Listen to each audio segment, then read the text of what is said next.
Moi, j'ai pas eu du tout la vocation.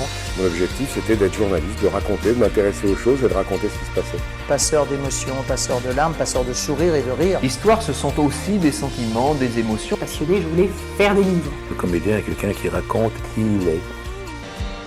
Les JT du week-end sur France 2 au documentaire Un jour un destin, Laurent Delahousse a bousculé les codes du journalisme et donné un ton nouveau à l'info, ce qui lui vaut d'ailleurs d'être le journaliste préféré des Français. On le retrouve tout de suite en tête à tête. Bonsoir Laurent Delahousse. Bonsoir. Alors le journalisme, ça n'a pas toujours été une passion pour vous, pourtant vous êtes le journaliste numéro 1 dans le cœur des Français, mais vous aviez d'autres rêves adolescents, lycéens.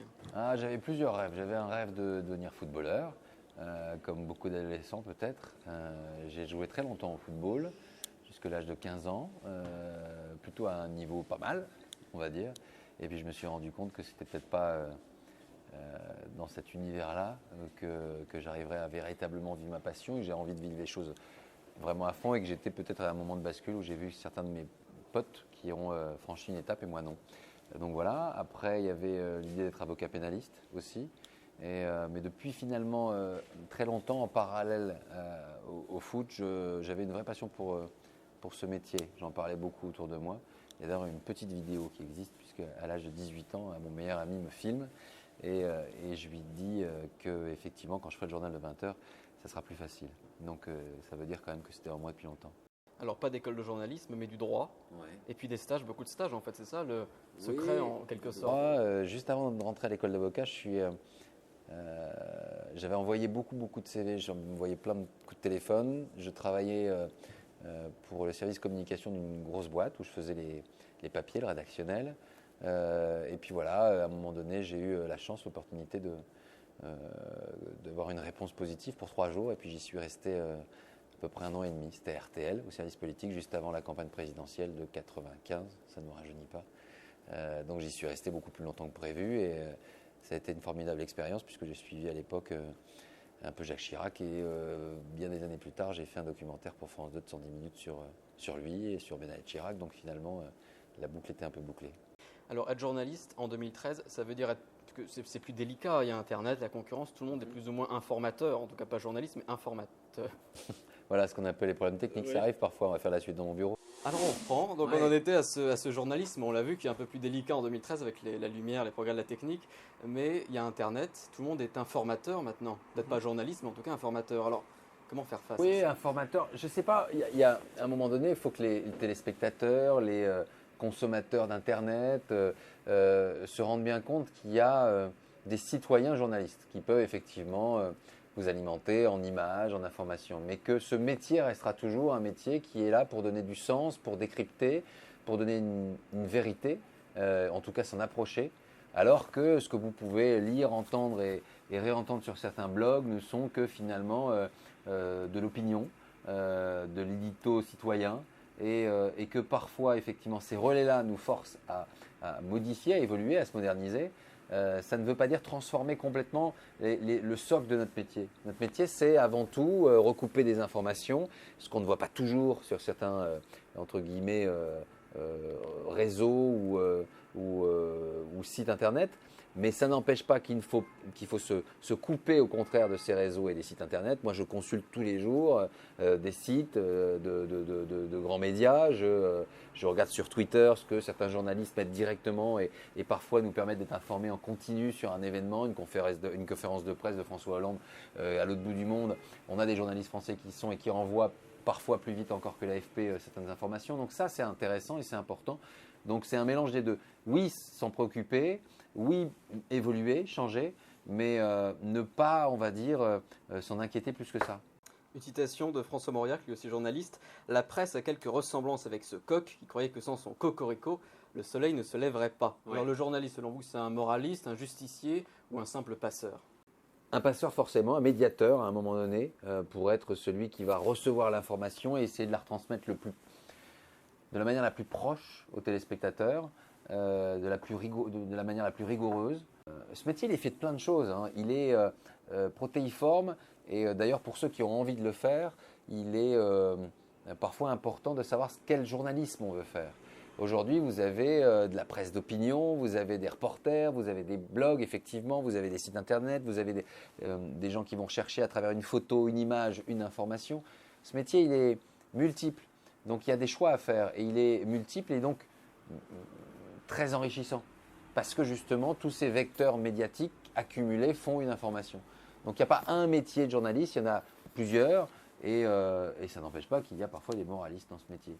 Alors journaliste, globetrotter, aventurier, on dit souvent l'actu chasse l'actu. Est-ce qu'il y a quand même une forme un petit peu de lassitude dans ce métier, à force d'avoir finalement un quotidien qui n'en est pas? Non, pas une lassitude. Il y a parfois, forcément, à un moment donné, un facteur répétitif d'une information et on est bien conscient à un moment donné qu'on a atteint un seuil. C'est-à-dire que le téléspectateur lui-même peut se dire, bon, la viande de cheval, répéter ce problème comme ça pendant un certain temps et puis une information va chasser l'autre information. Il faut trouver le juste équilibre, trouver le bon ton, la bonne mesure, et puis à un moment donné, effectivement, l'urgence. L'urgence, elle est à la fois une charge d'adrénaline pour le journaliste, elle est aussi un piège, parce qu'une information chasse l'autre, parce qu'une information écrase l'autre, et qu'une information très importante un lundi devient finalement très secondaire un mardi. Attention, parce que le téléspectateur, il est de plus en plus vigilant face à cela. Il connaît, sait et apprécie une information et a besoin d'être informé de manière qualitative. Donc il fera une différence selon les médias et selon les journaux qui l'informeront d'une manière ou d'une autre. Attention aussi à l'urgence pour les politiques, qui eux-mêmes se rendent compte qu'ils doivent très vite surréagir, réagir, et avec ce problème qui peut être que parfois la surinformation peut donner une absence de cap. Ça c'est aussi quelque chose qui apparaît de plus en plus pour les politiques aussi. Et puis l'histoire, ensuite avec un grand H distinguera le reste. Alors il y a les JT sur France 2 le week-end, et puis le magazine, le documentaire Un jour un destin. Vous dévoilez le vrai visage des stars sans maquillage loin des projecteurs. Dans ces cas-là, le journaliste était un peu un psychanalyste. Il est en tout cas le romancier de leur vie.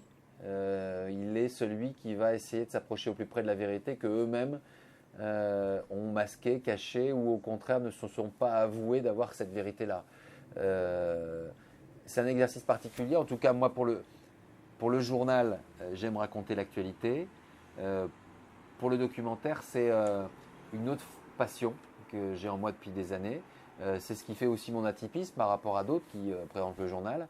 Moi, j'ai le documentaire, le reportage avec 13h15, le talk avec les invités politiques le dimanche midi et puis le journal. Donc, effectivement, c'est mon équilibre à moi. Ce sont mes équilibres à moi. Et quand l'un disparaît, en tout cas, je pense que ce serait plus compliqué. C'est les deux roues du vélo. Et il y a une forme d'empathie avec ceux que vous interviewez ou alors... Oui, ça dépend. Ça dépend. Parfois, oui, vraiment. Forcément, au bout de 4-5 mois d'enquête, parfois sur un sujet, et on en parle avec l'équipe et avec les journalistes qui eux-mêmes passent des semaines et des semaines en salle de montage. Il y a parfois une forme d'empathie, ça peut arriver. Une distance aussi, qu'il faut nécessairement mettre. Et parfois pas du tout. Parfois pas du tout. Et il y a même parfois une empathie au départ et une distance qui se fait au fur et à mesure parce qu'il y a une icône qu'on avait un peu sacralisée qui tombe de son fauteuil progressivement au fur et à mesure de l'enquête. Dieu est dans les détails. Vous êtes très sensible à tout ce qui constitue l'image, finalement, les couleurs de l'image, le son, les silences. Oui. C'est important cette idée de narration. Aussi, le journalisme, c'est un genre littéraire. C'est un genre littéraire mineur, comme Gainsbourg disait de la musique et de la chanson, mais c'est un genre littéraire. Probablement, à un moment donné, effectivement, raconter des histoires visuellement, avec un texte travaillé, avec une sensibilité particulière. Voilà, moi j'aime ça. C'est vraiment ce qui, en tout cas, me met le pied à l'étrier pour essayer d'écrire peut-être un jour autre chose qui serait inspiré de la réalité, mais qui irait un peu plus vers la fiction. Peut-être un jour, on verra. Bon, il est en bonne voie, ce rêve? Il est en construction, mais il en faut toujours. Alors ce rapport avec la caméra qui est quand même un outil assez froid, inanimé, c'est pourtant l'œil robotique du téléspectateur. Comment est-ce que vous parlez naturellement? C'est intimidant? Est-ce que vous y pensez à tous ces yeux qui naturellement, peut-être de plus en plus, mais jamais vraiment. Il y a toujours un filtre. Il y a toujours quelque chose qui vous oblige à ne pas être complètement vous-même. Mais en tout cas, j'ai l'impression d'être de plus en plus libéré d'un certain nombre de choses. Parfois, on souhaiterait l'être encore plus, parce qu'on aimerait que le journal vous ressemble encore plus et qu'il soit en tout cas... moi, j'aime les choses qui changent. Recommencer d'une année sur l'autre la même chose, ça me paralyse un peu. Donc voilà, donc effectivement, je pense que le journal peut encore changer, doit encore évoluer. Est-ce que je pourrais le faire ou pas? J'en sais rien, je verrai bien. Mais en tout cas, je le souhaite, oui, parce que je pense qu'il a encore besoin de changer. Et puis vous aimez les situations un peu décalées. Le plateau idéal, pour vous, il y aurait quels invités? Ah, il y aurait des gens que j'aime, forcément. Il y a des gens que j'aime dans ce métier. Il y a des personnalités politiques qui, je trouve, ont une personnalité forte et qui donnent de la vie à un plateau. Non, il y a des rencontres. Oui, avec Daniel Cohn-Bendit, j'aimerais faire rencontrer Vincent Lindon et peut-être un romancier. Voilà, des rencontres comme ça, j'aime ça. J'aime les univers qui se rencontrent assez différents. Mais pas forcément avec les gens qu'on aime. On peut aussi avoir des confrontations d'idées, des débats d'idées qui sont assez intéressants. J'essaie le dimanche de le faire, mais effectivement, un plateau idéal, il y en a eu parfois. Il y a eu de belles rencontres depuis quelques années.